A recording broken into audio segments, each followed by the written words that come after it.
भाजपा अपना काम कराने के लिए किसी का भी इस्तेमाल कर सकती है, उन्हें काम कराने से मतलब है।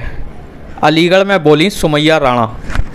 अलीगढ़ में आज प्रख्यात शायर मुनव्वर राणा की बेटी सुमैया राणा एक निजी कार्यक्रम में भाग लेने आई थी। मीडिया से बातचीत में उन्होंने भारतीय जनता पार्टी पर तीखे प्रहार किए। कांग्रेस की भारत जोड़ो यात्रा पर कहा कि ये वक्त बताएगा कि क्या है, लेकिन एक सकारात्मक पहल है। मैम, आपको लगता है कि इस समय जो सरकार बीजेपी काम नहीं कर पा रही है अपने थ्रू, सरकार के थ्रू वो कोर्ट से काम करवा रही है? एग्जाम्पल उसका ये है कि ज्ञानवापी का मामला कोर्ट के थ्रू सरकार ने लिया है। देखिए, पहली चीज़ तो ये कि जो मामला न्यायालय में विचाराधीन है उस पर बहुत जल्दबाजी होगी बोलना कुछ भी। लेकिन हाँ, ये ज़रूर है कि जिस तरह भारतीय जनता पार्टी का हिस्ट्री देखी जाए या उनका काम करने का जो तरीका रहा है वो हमेशा से ये रहा है कि उनको अपना काम करवाने से मतलब है, वो चाहे उसके लिए किसी का भी उपयोग कर लें। आपने देखा कि इलेक्शन जीतने के लिए, सरकार बनाने के लिए उन्होंने किस तरीके से ईवीएम का दुरुपयोग किया, इलेक्शन कमीशन को इस्तेमाल किया। तो ये संसाधनों को इस्तेमाल करने में माहिर हैं, इसमें कोई दो राय नहीं। आप सही कह रहे हैं। कांग्रेस की आजकल जो भारत जोड़ो यात्रा चल रही है उससे देश में कितना फर्क पड़ेगा या वोट बैंक पर क्या असर पड़ेगा? अब देखिए, ये तो वक्त बताएगा कि क्या है, लेकिन ये एक सकारात्मक पहल है मेरे ख्याल से कि जिस तरीके से जनता पीड़ित है, देश और प्रदेश दोनों जगह, इस तरीके की एक पहल होना लाजमी थी। अब ये कितनी सकारात्मक इस रूप लेती है या कितना कारगर होती है, ये तो आने वाला वक्त ही बता पाए। देश में जिस तरह के मुसलमानों के हालात चल रहे हैं, 2024 का इलेक्शन करीब है, उससे आपको लगता है कि मुसलमान बीजेपी की तरफ जाएगा?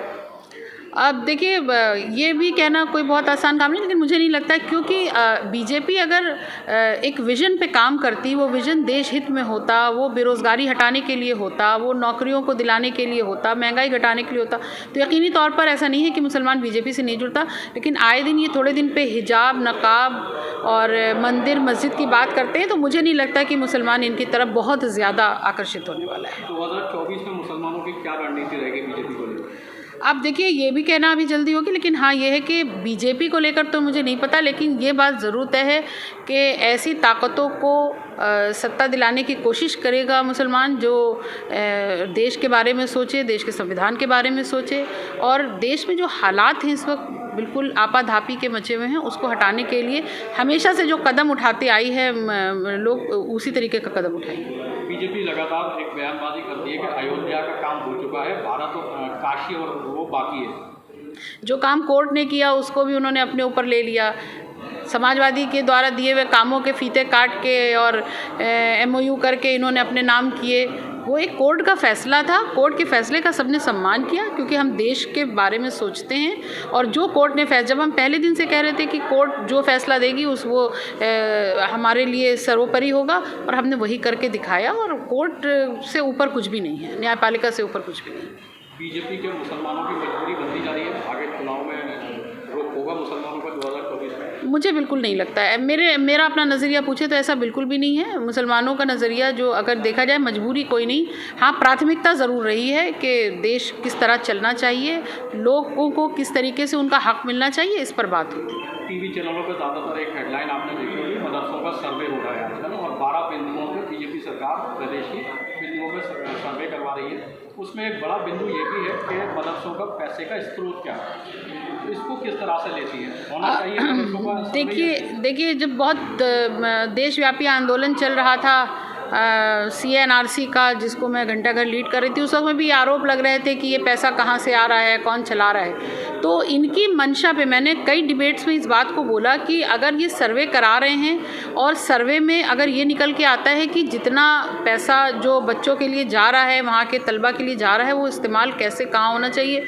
वहाँ तक तो ठीक है। लेकिन इनकी मंशा पर all India Muslim personal law board ने भी आवाज़ उठाई है और इस आपत्ति जताई है, क्योंकि इनका काम करने का तरीका हमेशा से रहा है कि कंस्ट्रक्टिव कभी रहे नहीं, डिस्ट्रक्टिव रहे हैं। तो इनकी जो नीयत है उस पर ज़रूर शक लोगों का है। बुलडोजर की कार्रवाई पे क्या कहना चाहिए? नहीं, बिल्कुल। देखिए, मैं ये कहना चाहती हूँ, देश का संविधान, देश का कानून, अगर मेरे घर में मैं किसी की हत्या कर दूँ तो क्या मेरा पूरा घर जेल में जाएगा? अगर मेरा घर पूरा जेल में नहीं जा सकता है तो फिर उस घर में सारे रहने वालों को आप सड़क पे कैसे ला सकते हैं?